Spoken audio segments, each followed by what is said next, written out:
Hello, welcome everyone to episode 6 of Wicky's cricket podcast. This is going to be a fun one to do. So Shane usually does a little bit more prep than I do. I didn't do any prep this time. I'm ready to go. So Shane, you want to do a very quick intro? Hi, I'm Sushen. I'm part of the team here at Wicky. At some point in the past several months, you've probably interacted with me on social media or on our Discord, and now you get to see me. I love breaking out the same intro each time because I'm assuming that new people are watching the show each time. Let me say that. Let me just say that. Yeah. 100%. And I'll cover off something that I think I covered off in like one of our early episodes. I think I said this already, but my name's Nicole. I'm the founder of Wicky. I think like we'll get into obviously the Ashes, the men's and the women's Ashes, all the controversial stuff, all the actual cricket stuff as well, which I think a lot of people have forgotten about. But I think I said on one of the earlier episodes, I find it really funny introducing myself in the world of cricket because I've had nothing to do with professional cricket pretty much, but I was born in Shivaji Park in the heart of Mumbai, where Sachin Tendulkar, I believe, played some of his junior cricket, and then went to school right opposite the SCG. So I've got a really interesting backstory with the world of cricket. And moments like the Ashes are really funny because when I was a kid, I used to love Shane Warne. So I used to obviously go for Australia. And then when I was in high school, when Freddie Flintoff like changed the scope of the Ashes in the '05 Ashes and fell in love with him and started, which is super strange as an Indian kid living in Australia. And then now being like obviously grown up, I find that Ben Stokes over the last best part of a decade has kind of like that same, well, I've got that same like emotional attachment when the team's the game's gone and this guy he just stands. I think yeah, sorry. Go. Yeah. No, I was just saying, I think at this point it's safer to bet on Ben Stokes reversing a really poor run of form than it is to predict him to keep going if it's a big game and if it's a pressure situation. Yeah. You know?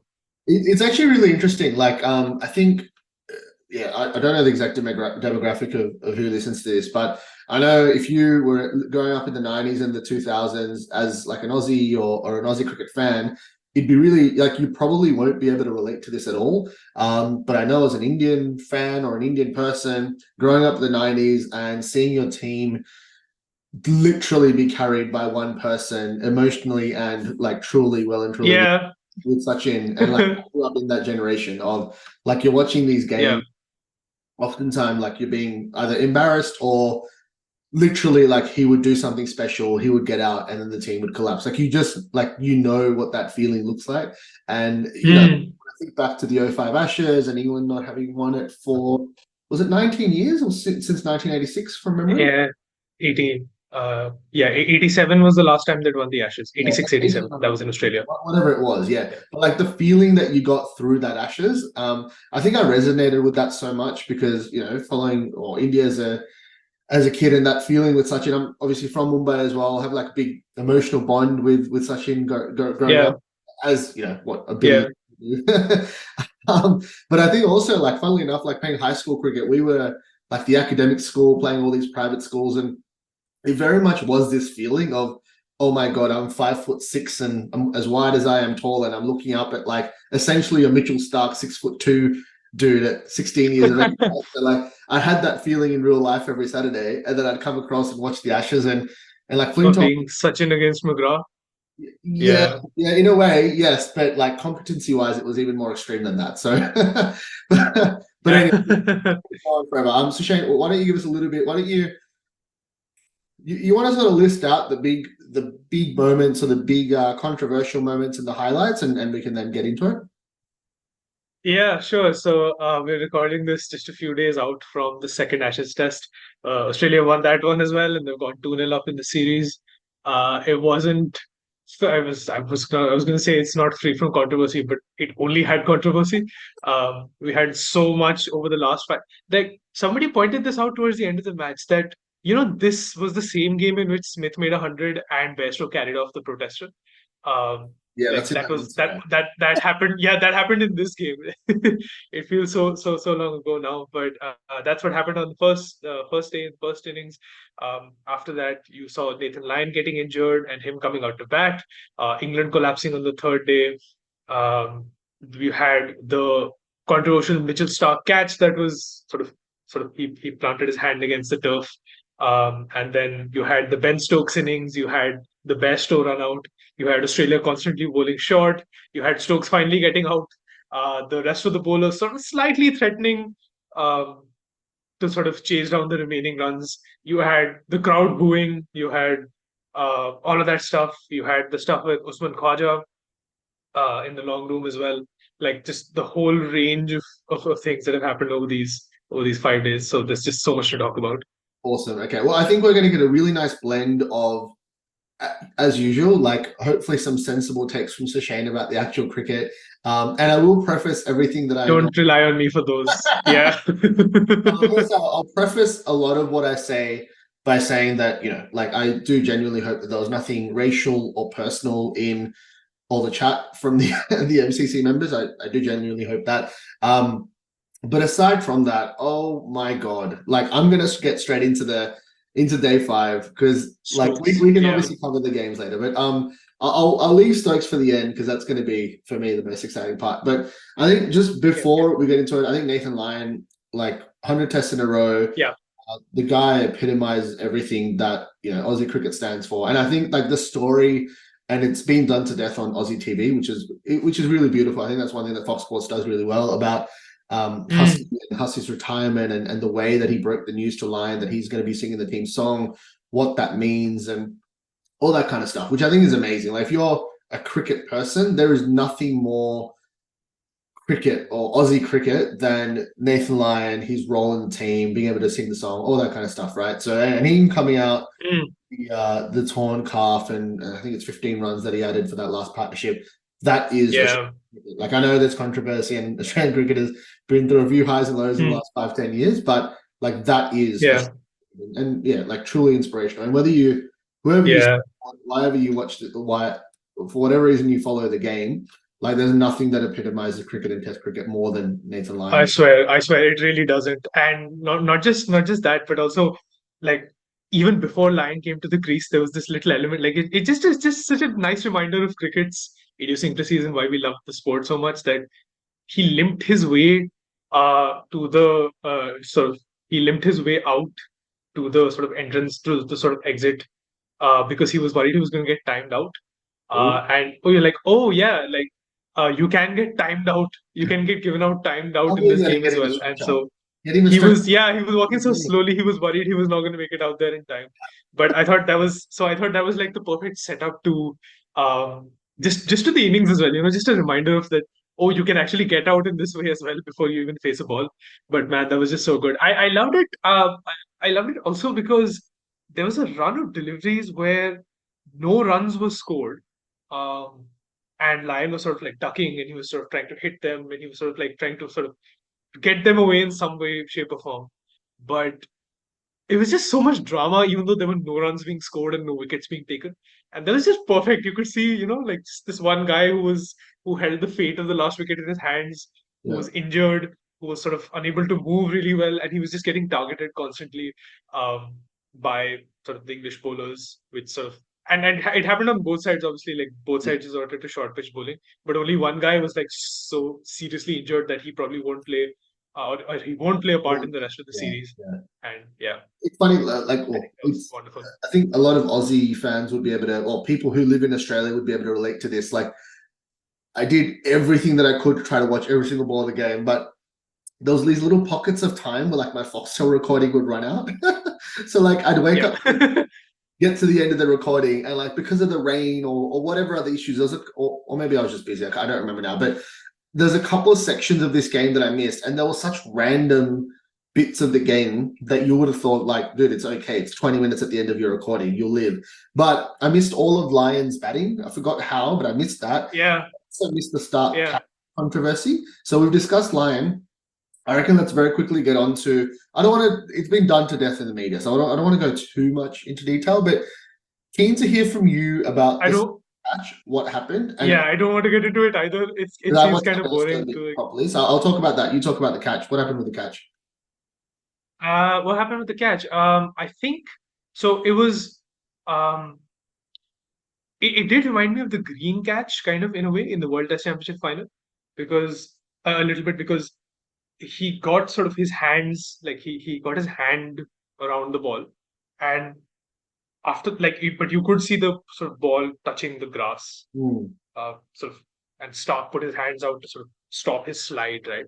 Right. Um, and what's the dividing line for the catch? It's Well, I whether the was gonna ball is say, finally yeah. under the control of the fielder, right? Yeah, So, um, the rule, like, so I didn't watch it live, but I did watch a lot of the replays and all that kind of stuff. So apparently the rule, and I did not know this, is you have to have control of the ball and your movement.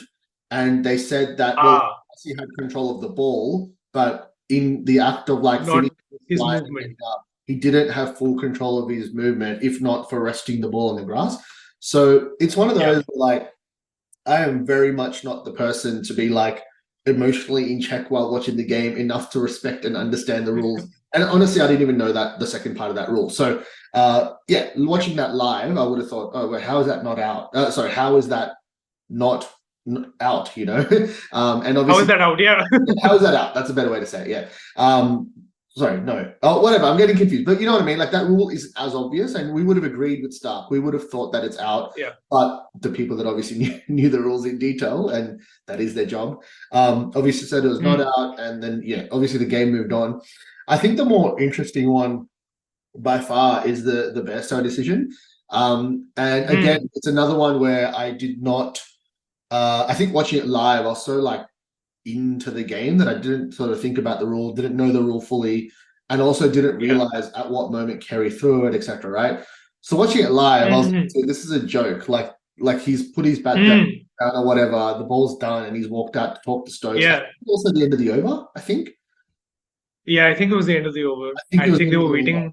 That's why people said that they should have waited for the umpire to call over, but that wasn't like, I think there was some talk about that as well. Yeah, yeah. So Yeah, that but was like relevant. Yeah. just watching it live, I'm thinking, dude, like he's like tapped his bat or whatever. He's sick, like he's walking away to talk to Stokes. How the hell is that out? That's a joke.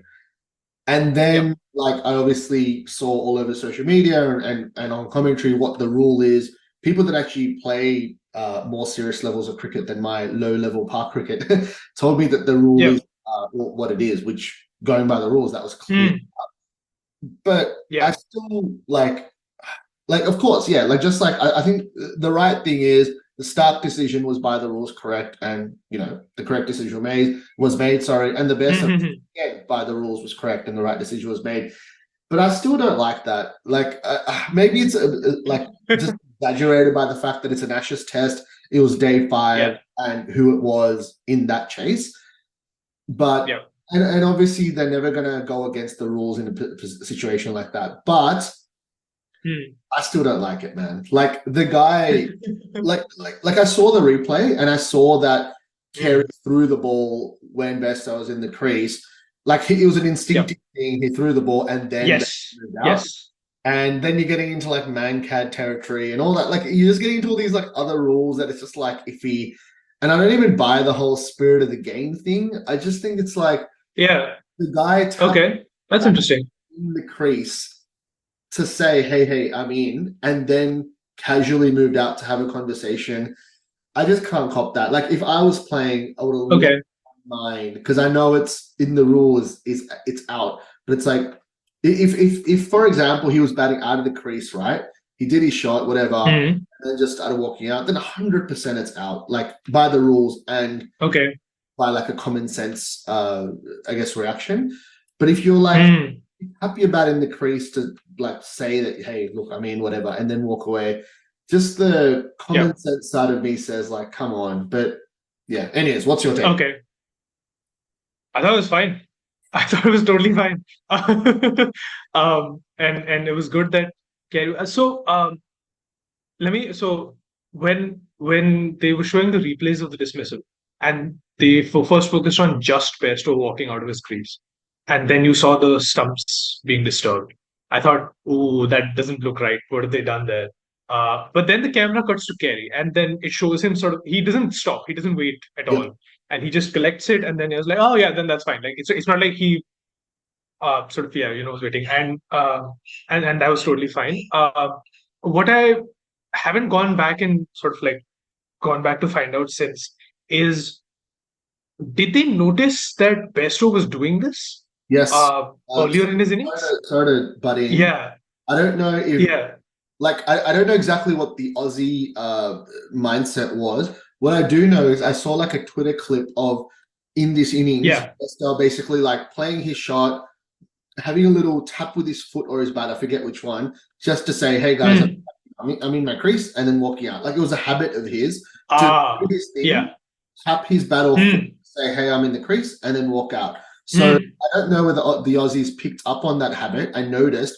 I don't care if Yep. you're doing this. This doesn't mean shit. We can still run him out, and then did it. And Yep. in which case, Exactly. I can't. I'm really weird with my approach on cricket, where I love the whole win at all costs thing, but then at one point I'm Yep. like, dude, like I don't like. I have nothing against Kerry at all in doing that, and Yeah. obviously people would say, dude, it's in the rules. Why would you have something against Kerry? So nothing against Yep. Kerry, especially because he did it instinctively. Hmm. The rule, I think it's one of those where it's like the rule doesn't, and this happens in AFL, it happens in NRL and every other sport, where it's like, oh, like, and it gets exacerbated so much when it's a big moment. Like in NRL, if this happened in the state of Origin, Yep. in the AFL, it happened in a big prelim final. It's like that rule, Hmm. the fact that it doesn't sit right with people who have grown up and played the game their whole Yeah. life. Yeah. It's Is it the high stakes nature of the encounter that's making the whole incident much more unpalatable? 100%, yeah. Because if this wasn't Right. like if this was a Okay. fifth day Ashes chase with a key batsman, Hmm. who cares? Like if this is, and this is going to sound really crap, but if this is a Sri Lanka versus New Zealand test in Sri Lanka on day 4, and the game's over and it's a number 8 batsman, it barely makes Cricinfo, right? But this is like I think every part of the teams that are playing, Yeah. the moment, and also like the bit of Hmm. ongoing beef between the sides all and the crowd and all that. Yes. Of course. There's no right answer here, but or like sorry, by the rules there is a right Hmm. answer. But I think it's Yes, there is. when I've Yeah. had like a day and a half or whatever it's been now to digest it all, I'm just thinking, I don't care. Hmm. I'm just bloody happy this happened because it just spices up the rest of it. Hmm. And the fact Yeah. No. No. I agree. they won't be having a beer with any time soon with Australia anytime soon. The fact that Yeah. and Yeah. like I don't fully agree with that, but I love Stokes. Oh no, how will Australia ever recover? Yeah. So, and I absolutely love Stuart Broad, and this is going to frustrate the hell out of Aussie cricket fans. Ah, But I love Stuart yeah, Broad. He looks yeah. like a pretty boy. You know, he bowls like he's an elegant swing bowler. Aussies would love to hate him, but the thing is, like, And they do. and they do, but he's just tough, man. Like he's copped. Mm. I think. Oh, what I love is they mentioned that they mentioned this in the commentary. I've never heard this before. There was 53 blows to the body in this test match, which is the highest Wow. they recorded it, and Okay. that was like when Broad was batting with like the second last batsman or something. Mm. So Yeah, yeah, yeah, yeah. 55 blows to the the body, and then you Yeah. like the Australia versus India test when Pujara was taking blows all over his body, and this is Mm. I Yeah. think, like so much of the bowlers copying it.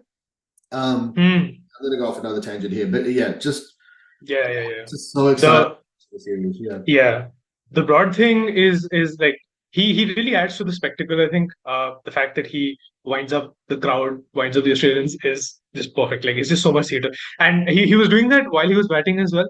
Yes. Because he came in after Bairstow got out, right? So after he faced every ball, he made sure to ground his bat to loud cheers from the crowd. Oh, it was perfect, And there so was a good. little bit of because you got to realize like you're Stuart Broad, like you're 35, and you're just at one point, and I think the commentators always say this. There's a big difference between like 135 and 145 or whatever 85 and 90 miles, whatever they Yep, keep saying. That 5-10 kilometer difference. I think Mark Taylor said it in the yep, commentary that is significantly like noticeable. yeah, it And you're is. 35, and like you've had, well, you played like 100 something test matches, right? You've had a lot of hits, and you're coming up there on this pitch with variable bounce against these Aussie quicks, all bowling north of 140. It's hard, man. And Mm. like, but on the flip side, like you can't give up, and you're just copying these hits, Mm. and like Yeah. especially after. Like when Stokes was there, I think Broad wouldn't have given a shit. Like you're there to Mm. right? Yeah. The most painful thing was like when Stokes got out and the game was over, for them to then, and oh my God, Anderson at 40 years of age, like they said, Yeah. batsman in the world, the eyes go in your mid 30s, and that's like even Yep. legends of the game like Ponting and stuff. It was evident that your eyes are going in 33, Yep. 30. The man is 40 and a number of Hmm. that's He's been going to be 41 at the end of this month. yeah, like and he's just taking hits to his body and you look at him and you're just like, oh, but Yeah, yeah. Just like, a couple of more things about the short bowling because so with yeah, Stuart with Broad, I think it also looked really ugly with Broad, especially a couple of times because he took his eye off the ball. Like it was coming at him and he just before like he's moved his head away before it even got to him, and that's why it hit him like just full on the grill twice, at least twice. in the first innings, And that was I think that sorry, I was just gonna say, how you said Smith's a ton seems like it was in another game or another series because it was just so. yeah, yeah, yeah, If you remember, I think it was the first innings. Broad got hit on the jaw. So not directly on the jaw. I feel like it was like a ricochet onto like this area, like around yeah, that jaw area. And if you remember when yeah. Broad was bowling in the second, oh, was that right? Second innings? Yeah. When Broad was bowling to the openers, he grimaced and touched his jaw because it was still hurting him. So Oh, that I just hurt remember him. all that. Yeah, So, like that was a pretty big hit in the first innings. yeah, And he bats for yeah.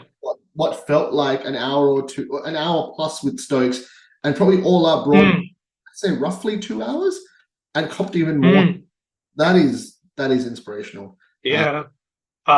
Yeah. Anderson. So I know that for a lot of people that the spectacle of that last wicket, that really showed up Anderson's age. That he's a 40-year-old who looks like a 40-year-old facing fast short pitch bowling. Well, he could be But 40 to 40, honestly, like so I don't think it's. he's like yeah, I mean it's obviously his bowling hasn't been great, and you could say that that's sort of shown his age a little bit as well.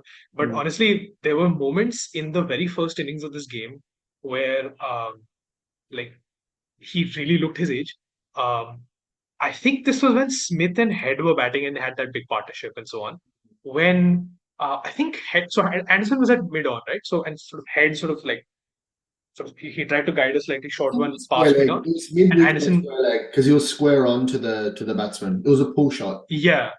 Mm. Yeah, and he sort of tried to guide it past mid on, and Anderson began giving chase, Oh and yeah. you could just see how slow he looked and how sluggish he looked, and you Yeah. just felt, oh my God, this looks exactly what it is, which is a 40-year-old chasing after a ball, and I think it may have happened almost accidentally the first time that Haddon Smith did that. But I felt like for a little bit after that, they began targeting Anderson in the field, which Mm. is obviously that makes sense to do, right? You target the weakest fielder in the field.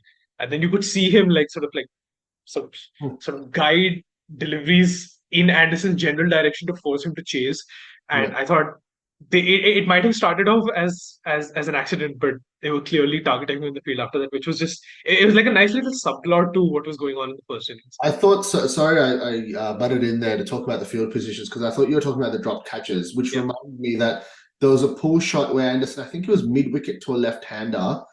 I don't remember who the left hander was. I think it might have been Head. I'm not too sure, but I know in the second innings, Head just poked one straight to gully, like the most sort of conventional catch you can imagine, and Anderson put that one down too. So I think, look, the Ashes series have usually not turned out the way that England wants, but I think just with the pitch in the first game, with how this game's gone, I think mentally he'd just be jaded.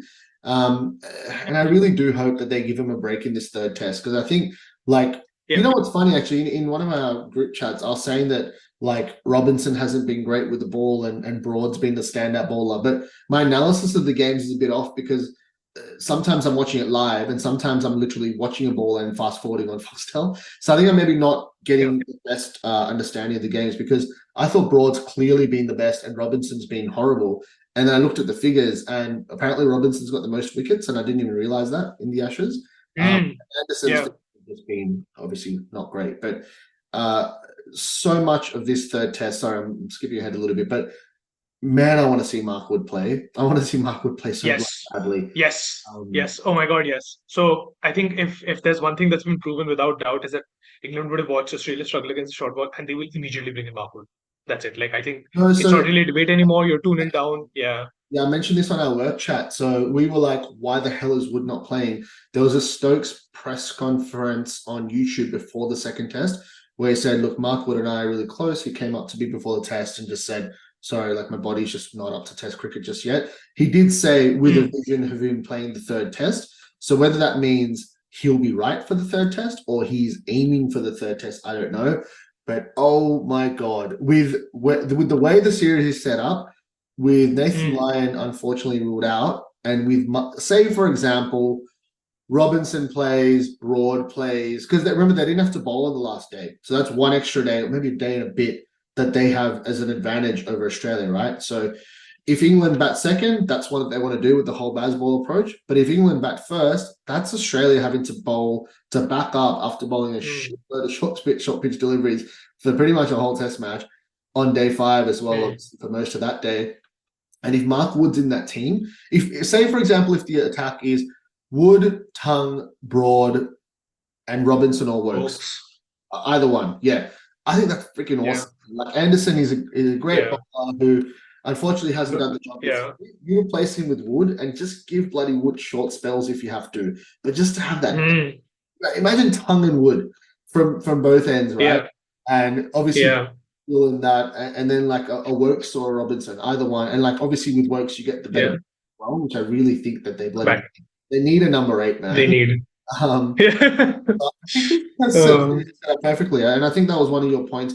We should probably start sort of moving on to the rest of the points, but just very quickly, I'll say that it is 2-0 to Australia, and they've won all 3 tests in England. Obviously, the WCC final as well.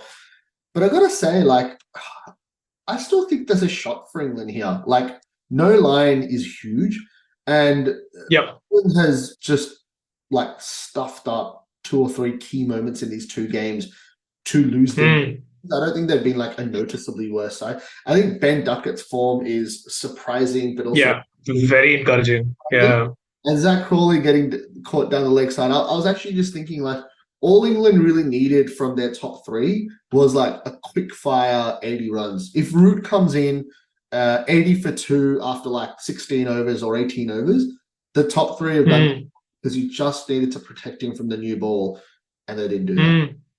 Anyways, I'll let you go. Get back to it. Oh man. Okay, I'm gonna come back to the bowling in a bit. There's a couple of points I have about the bowling, which 3 points actually. Look at my notes now. But yeah, I feel like honestly I don't know if Broad plays the third test either. The turnaround's really short. He copped a ton of short pitch bowling right on his body. England have enough seamers. They have Potts as well, who we keep forgetting about. They can actually replace that entire seam attack and still be fine. They can just bring in Wood, Wokes, and Potts along with Tong and just they'll have like 4 wins. Like he offers something different, which I think is like super important. It's like, how old is he? He's early 20s?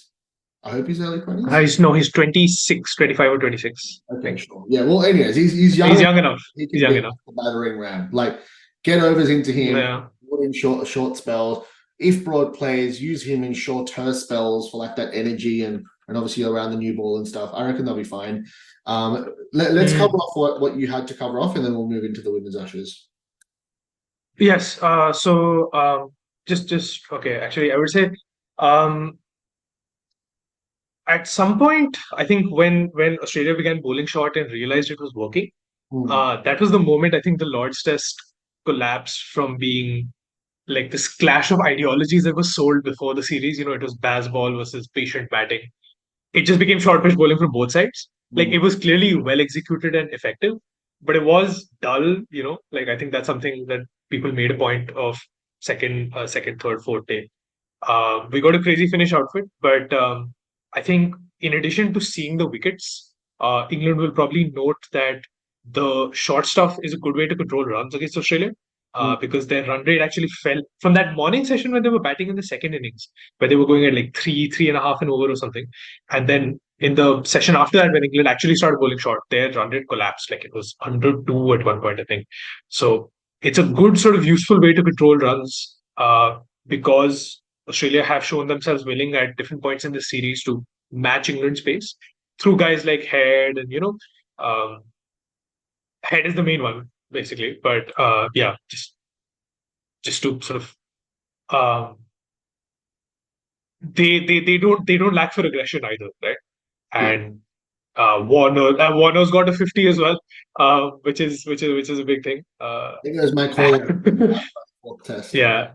And obviously, like I think with Wood coming back into the team, possibly we'll see more of this, and we could see them using him as like a sort of like to control the runs, and that's going to be really interesting to watch in the third test. Um, but I honestly do think that England could have won this. Like 2-0 isn't an unfair result, It could but have it been, doesn't really tell the could have whole been story at 2 this the point. other way very, very easily. Like it was literally one partnership. All they need to do was bloody knock off Cummins and Lyon in the last test.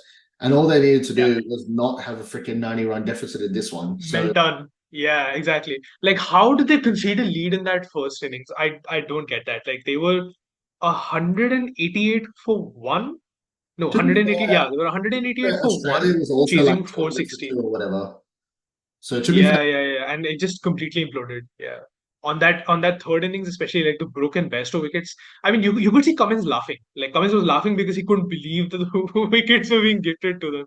yeah. Uh, Oh, the and best honestly, I think with bullshit. That useless shot to mid on. That was very frustrating. Yeah. Oh my God. So, and it's just best was wicket keeping and the fact that they conceded so many extras with the ball, the batting collapse. Uh, it's just like, Cool. like Okay, the well, bowling. If the bowling and the fielding was better, Ben Stokes wouldn't have had to make 150 whatever to win them the game, he got the right? 150, didn't he? He got like 160 in the end or 155 or something, I think. 155. Yeah. It was Oh, 155 in the end. absolutely ridiculous. And Oh, yeah. yeah, like that would have won them the game had they not had what 370 to chase, 370, I which think. they could have easily avoided. Yeah. That was and the thing is, like, even with that, like, oh, anyways, look, I'm trying to move forward here. I want to have a quick word about Stokes before we get into the women's Ashes. Any final points from you? Or are you happy for me to go into my 35? No, that's pretty much that's pretty much what I wanted to say about England. I think they could have won and they just didn't. Oh man, okay. Well, hopefully it's a different story because I gotta say, like, I it's an uphill task for England to win the three in a row, and obviously, right, Australia's an impressive side. They're 2-0 down in the series. I gotta say though, like the fact that it could have been very easily 2-0 the other way, and England's mentality, and most importantly, the fact that there's no Nathan Lyon. Um, to be honest, I'm one of the most optimistic people in the world. So I don't know. I still think it's very realistic to think that England can win 2 of the next 3 games. The only thing that frustrates me is that I know they just have to make one big mistake again, and it's like Australia will Yeah, be 1 or 4 or win the whatever. series. I genuinely think England will win at least 1 test, if not 2 of the next 3. What pisses me off is if Australia has another win in the next 2, it kills the buzz for the final. I just want Yeah. the series to be live as long as possible, and which is why it was even more important than like obviously England needs to win every game. Every team tries to win every game, but from like a fan and like for the theater, I just didn't want 2-0 Mm. because now like the pressure is just increased tenfold, and that sort of I just don't Yeah. want it to be a dead rubber. I don't want it to be. Yeah. Plus, if there's rain or something, then that's it, right? Then Australia Well, at least retain the Ashes. hopefully the rain is around in the next game or the game after. Because I reckon, like for example, if England win one of the next 2 games and the other one draws because of rain, I don't mind that because at least the last game has relevance. I just don't want 3-1 Australia leading into the last game. But anyways, we shall move on. We've got a little Yeah. bit of the women's Ashes. We'll wrap up with that. But just one final point on Stokes. Like it was really weird. Like that final day, what happened in that day? I'm just trying to remember what happened. But yeah, so that first session was like 8 p.m. to 10, or roughly 8 to 10 p.m. Sydney time. And I was kind of like, I got home late, so I was like watching that on fast forward. And I kind of settled into live television around the time that I think Root and Stokes were batting, if that happened. I don't remember now. But like when the middle, like essentially when Stokes was starting to bat, right? And just like seeing the different gears. Who was Stokes batting with? Brooke? Brooke got a 50, didn't he? Am I remembering? Did Brooke not get a 50? Was No, it? he got out for 4. Oh, in the first innings. He got a 50 in the first innings. So I'm saying it wrong, but whatever. Whoever was batting with Stokes to stabilize. Was that Bairstow then? I forgot who Stokes to stabilize. Oh, Duckett, my bad. Was Yeah, it Duckett? it was Yeah, Duckett and yeah. Stokes that basically, yes, sorry. So they batted at the end of the last Mm, fourth day, settled into this day, and Stokes was just going slowly. And I was like, this is beautiful. Like, this is exactly what Stokes needs to do. And I forgot if it was you or someone else made the point in the first game, or yeah, I think in the first game, Stokes wasn't like going crazy like everyone else was at baseball. But that's because like the man's barely had time to like bat, and with his injuries and stuff, he's barely. So I love the fact that he got himself into the innings. And then when Bairstow got out, it was like, well, he only really has one option here. And he just like mm, all the boundaries of being on the leg side to the short boundary. Like from a cricketing point of view, well, funnily enough, one thing I didn't know, there was like an interview before the game around equality and exposure in English cricket, or whatever the exact phrase was. But Stokes made a really he had like a written statement that he spoke to, which was I quit school at the age of 16. I only had like one passing subject or whatever, which was physical education. I needed help with my spelling and pronunciation for this speech or whatever. Like it was just like, holy shit, I had no idea. Like I knew he was from New Zealand. He looks like a rough and tough kind of guy, but I didn't know any of that. So seeing like his execution though in that game, and it just showed like a patience and sort of like technique, and then B like awareness of the moment, and then C like execution of going to the short side and obviously mm, the leg side like short balls or whatever. So I think that was mm, one thing, and it got to a point where like in all honesty, at no stage did I think England was going to win the game when Stokes was batting because he was batting with Broad. mm, Because I kept saying like you can't say England are favourites when unless there's like 30 or 40 runs to go. Because when there was say mm, 120 runs to go, still Stokes gets out and it's game over. Like the tail was not going to get 120 runs. mm. When there was 80 runs to go, Yep. I was like, well, Stokes gets out, the game's over. And then in fact, like there was 65 or 70 runs to go when Stokes did get out, and the game was over. Broad and stuff were never going to get the Mm, with the short ball tackle. mm. They just can't consistently hit sixes, right? And that was the only way Yeah.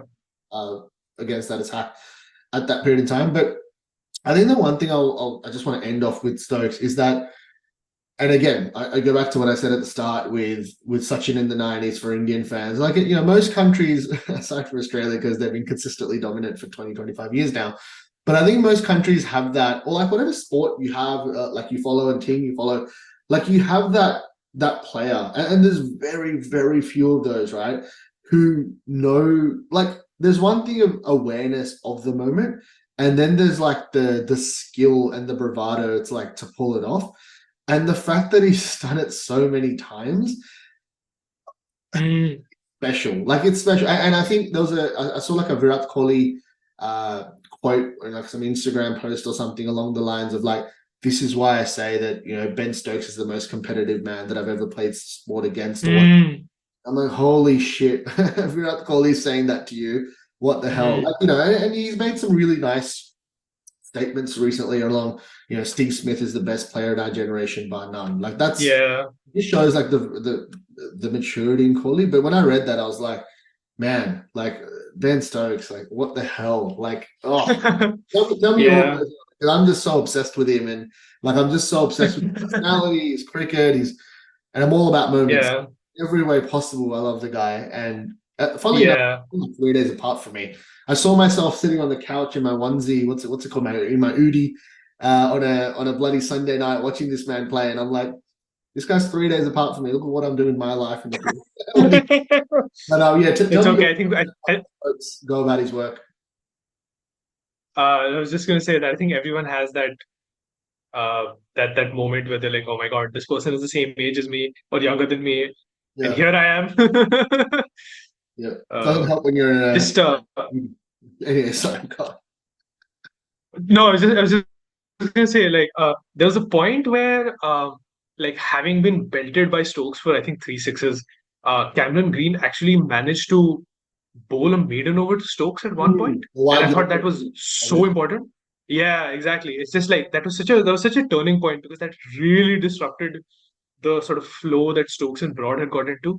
Um, And I thought, that's just a little bit of disturbance has been introduced in the England way of doing things by Cameron Green's maiden, and then you could see like then it wasn't quite as effective. There was like a little bit off. They weren't quite able to execute the strategy quite as effectively. Australia started bowling a little bit wider. Stokes started like he was unable to make contact, and then eventually he got out. Yeah, yeah. Yeah, So so it's I like will just say one that's thing, just on the point you were mentioning right there, to yeah, go away from my man crush for a second, but from a yeah, cricketing point of view, there's no way in hell you can comment on Stokes's batting because the guy just got 150 out of nowhere and brought the test back. So there's Mm, no way I'm going to comment about his batting or the approach or whatever, right? But just yep. my personal thoughts on the game. He did everything perfectly, and they did everything perfectly because you've got to remember Broad's role at the other end. One thing I think would have been interesting is those few overs where Australia wrestled back control. I was actually saying to like our friends on a group chat, I was like, you know what, Broad needs to go here because the thing is, it got to a point where at like 180 or 200 runs to go, Stokes had to go. Like it was just stupid for Broad to have a slog then. When it got to less than 100 runs and Stokes, they were being a lot better, like bowling a lot better and being a lot smarter to Stokes. I was like, they've actually got 4 wickets in hand. Broad gets like a quick 10, 15, 20 runs here, and Stokes is obviously going along. You could bring that to about 60, right? 60, 65. And the Mm, next batsman is Robinson, who can kind of bat as well, right? So it's like, it's almost mm, like if they had Stokes under control, Broad could, and he was doing that a little bit, where he just had like a little swing, and I think he hit a 6 and a 4 at some point. yeah, And that's the only thing maybe that they could have done differently strategically. yeah. Obviously that could have gone wrong the first. Yeah, maybe, but I mean, having watched Broad bat, I'm considerably more lukewarm about the possibility of him making a difference if he had faced more of the strike. I thought about it, like I thought, oh, they're only 6 down. Like this is the time to give the other guy the strike, if ever you wanted to give Yeah, him the strike I'm in a not run saying you chase. necessarily had to give him more strike. I'm just saying Yeah, when yeah, like they did it perfectly until there was that it was quite a yeah. while. It was like somewhere between 5 to 8 overs after the break when the runs just dried up. So I was just saying like and obviously, like Stokes didn't have to, but he did feel the pressure and tried to hit a boundary against what's it called on the wrong side of the ground, like the longer boundary, and the ball was outside of off, whatever. Like I'm not going to blame Stokes for that, as I said.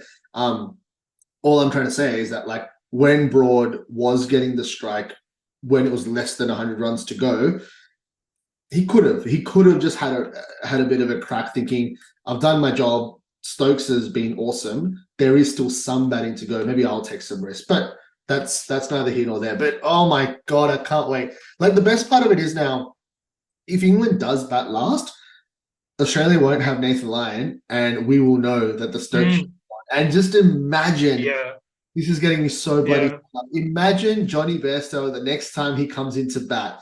The atmosphere is going to be yeah, absolutely electric, and it won't be at Lords. yeah. I assume wherever the hell they're playing next is Rowdy. Well, I hope so. Headingley, it is. Yeah, yeah. No, no. Well, there I'm you very keen go. on this. The Edgbaston crowd was much better than the Lord's crowd by any stretch of the imagination. Yep. The Lord's crowd's chanting of same old Aussies always cheating was weak, I thought, compared to the Edgbaston crowd It's who were better much than better nothing about it. because Yeah, usually they wouldn't say anything. So it was like, yeah, Lords is meant to be the ground where everyone's polite and they're just sipping on their tea, and there's none of that. So, anyways, look, I think the next time we do this will most likely, well, it will be after the third test because the third test starts on Thursday for Australian. yes, Well, for people living in Australia, it's 8 p.m. Sydney time. For people in India, it would be 3:30 p.m. your time that the day's play starts. So that'll be in a couple of days, and we'll do and the next one of these. 11 o'clock local, I think. What? But it's 8 p.m. our time, and you're 4.5 hours behind. No, no, Oh, 11 p.m. England. local in England. Sorry, my bad. I think. Okay, sweet. Cool. Well, look, we Yeah, could talk about sure. this for 2 hours. Let's get into the women's ashes. I think Yes, well, actually, I'll just let you do the talking. Give us a bit of a review. How the first yes. one gone? Yes. So, in the time since we last discussed the women's ashes, the test match, when we discussed the end of the test match, they have played one more game in the series. That was on Saturday, the 1st of July. And the next game is the day. No, it's tomorrow. In fact, we're recording this on the Tuesday, and the second T20 is on the Wednesday.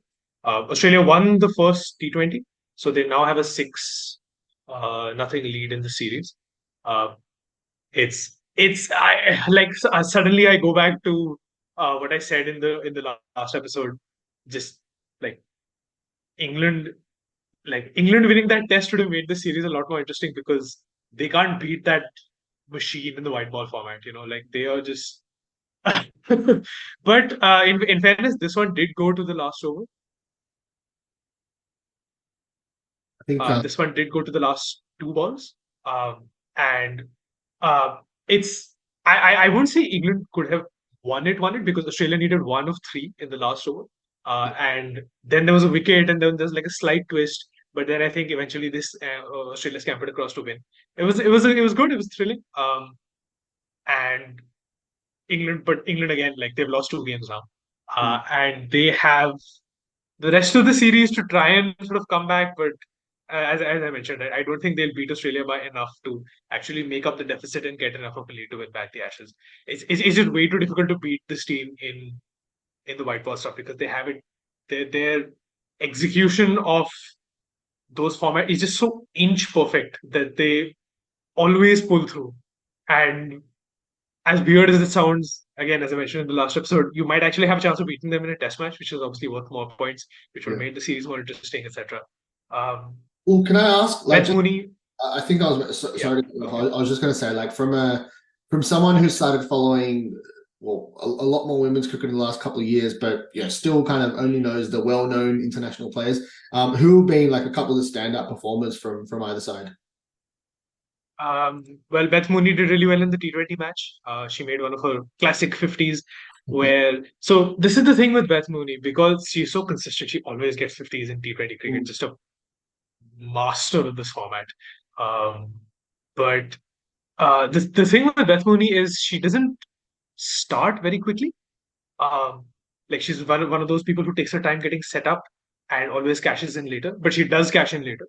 And she like her. I remember having a discussion on Twitter about this with someone, where they sort of plotted out Beth Mooney's strike rate at 5 or 10 ball intervals, and it's sort of like it was really low for the first 10 balls, and then it immediately like it jumped for the next several number of deliveries. And then to that, I sort of co-tweeted that and with a graphic showing the average number of deliveries faced by Australian batters in whatever time frame that was. And Mooney was at the top with like some 27 balls on average in an innings. Wow. So she starts slowly, but she's out there long enough most of the time to actually reap the benefits of her acceleration. It's not like she bats slowly for the first 10 balls and the average balls per innings is only 12. It's much more than that. Which is why whenever Beth Mooney bats, it's the job of everybody else in the order to sort of start aggressively. Right. And as long as they know that, right? And I think in the T20, McGrath and Gardner did quite well. Gardner, who obviously had a fantastic game in the Test match, took a whole bunch of wickets, and so I would say McGrath started particularly quickly herself either. McGrath is one of my favorite Australian players, by the way. Just so good. Just walks into that team and immediately dominates. Like she was good enough to keep out Elise Perry in the last Ashes, and you don't do that unless you're really, really good. It's they were the ones who hit a few boundaries at critical moments, I thought, and they proved to be the perfect partners for Mooney. And I'm sure you'd see a lot of that sort of going forward as well. Megan Schutt made her come back to the team after not playing the only test, and she did really well. She got a couple of wickets. I think the competition for places just brings out the best in everybody who gets into this team. That was definitely something worth noting, I thought, from Australia for the T20 at least. Well, actually, sorry, I was just going to say that the T20 chat reminds me that the WBBL will be played around October and November, I believe, which will be the same time as the Men's World Cup. And I'm assuming there'll be some day games in Australia and some night games, obviously, for the WBBL, and that'll work in perfectly with the Men's World Cup, which will start like our evening or nighttime pretty much every day. Yes. There's going to be like Yep. an amazing period of like, because I think what happens is if the women's Big Bash is at the same time as the men's Big Bash, there's just too much going on to like, because obviously the summer holiday as well, but the women's Big Bash being at a different time with the men's World Cup, like there'll be interesting cricket, but not at the same time. So it'll be like a nice. Yep. What was I going to say about that? Yeah, so England's T20 top three looks quite different now than even just a few years ago. So their top three in the T20 was Sophia Dunkley, Danny White, and Alice Capsey. Three intent versions. That's probably the best way to put that.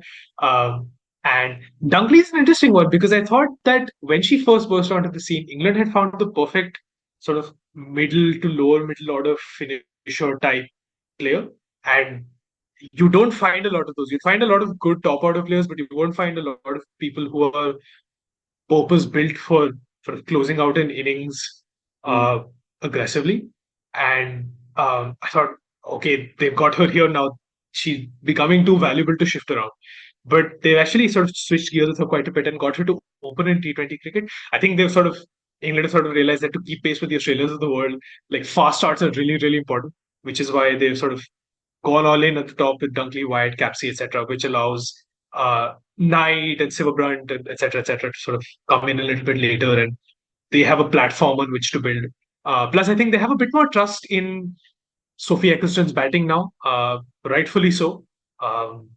The T20 team also has Sarah Glenn, who's, if you're not familiar, Sarah Glenn is an all-rounder, leg spinning all-rounder who is like kind of perfectly suited to that number 7, number 8 role.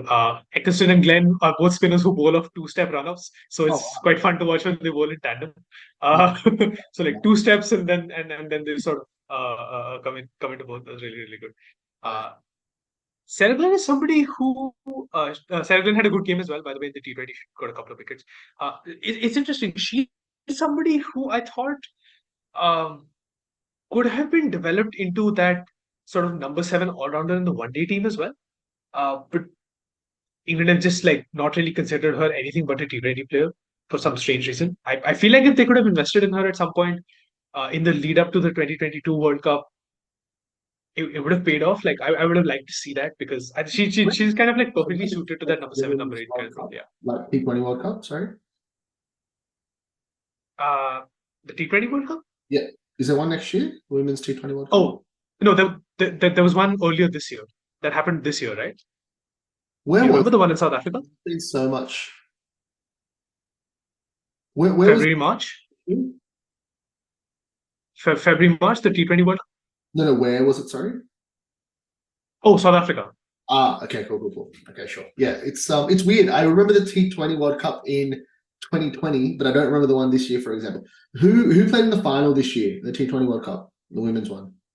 This was Australia and South Africa.